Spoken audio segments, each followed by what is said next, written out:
జేబు దొంగలు, కన్నం దొంగలు, బందిపోటు దొంగలు ఇట్లాగా ఇదివరకు వాళ్ళకి చదువు లేదు, ఉద్యోగం లేదు, ఉపాధి ఉండదు. దాంతో ఇలా దొంగతనాలు చేస్తారు, వాళ్ళు దుర్మార్గులు అంటూ కొన్ని కులాలని ప్రత్యేకించి కౌంటేసి వాళ్ళని ఊరు చివరన కాదు అసలు ఊళ్ళకి దూరంగా ఒట్టువట్టుపురం లాంటిది ఏర్పాటు చేసిన రోజులు అవి. ఇప్పటికీ కొన్ని కులాలని ఆ రూట్లోనే చూస్తుంటారు. మరి ఇప్పుడేం రోగం వచ్చిందో అర్థం కాదు. సైబర్ క్రైమ్స్లో ఏ కులం వాడు అనాలి ఇక్కడ?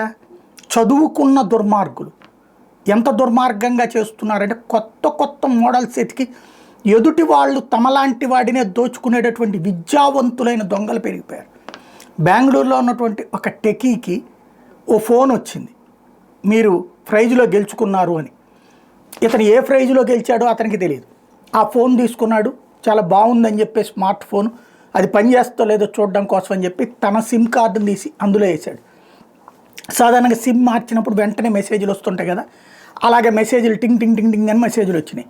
ఫస్ట్ వేసినప్పుడు అట్లానే మెసేజ్ వచ్చినప్పుడు అదే కదా ఇక మిగతాయి అనుకున్నాడు. కాసేపు అయిన తర్వాత చూసుకుంటే తన అకౌంట్లో డబ్బులన్నీ గల్లంతు. ఒక్కసారి షాక్ తిన్నటువంటి సంఘటన సంచలనం సృష్టించింది. సైబర్ క్రైమ్స్లో సరికొత్తదైనటువంటిది. ఉచితంగా ఫోన్ వచ్చిందన్న సంతోషంతో సాఫ్ట్వేర్ ఇంజనీర్ తన పాత ఫోన్లోని సిమ్ కార్డుని తీసి కొత్త దాంట్లో వేయడం, సిమ్ వేసిన గంట తర్వాత ఆ ఫోన్కి పలు సందేశాలు, ఓటీపీలు రావడం, కొత్తది కావడంతో సందేశాలు వస్తుంటాయని సదరు టెకీ వాటిని పట్టించుకోకపోవడం. కానీ స్కామర్లు ఆ ఫోన్ని తమ ఆధీనంలోకి తీసుకుని అందులో ఉన్న యాప్లకి తమకు నచ్చిన ఓటీపీలు పెట్టుకుని అతని ఖాతాలో ఉన్న 2.8 కోట్లను కాజేశారు. ఏకంగా 2.8 కోట్లు, రూపాయి కాదు, రూపాయి కాదు. విషయం ఆలస్యంగా గుర్తించిన బాధితులు ఆదివారం ఆగమేఘాల మీద వైట్ఫీల్డ్ సైబర్ క్రైమ్ ఠాణాలో ఫిర్యాదు చేశారు. ఈలోపే డబ్బులు మాయమైపోతాయి.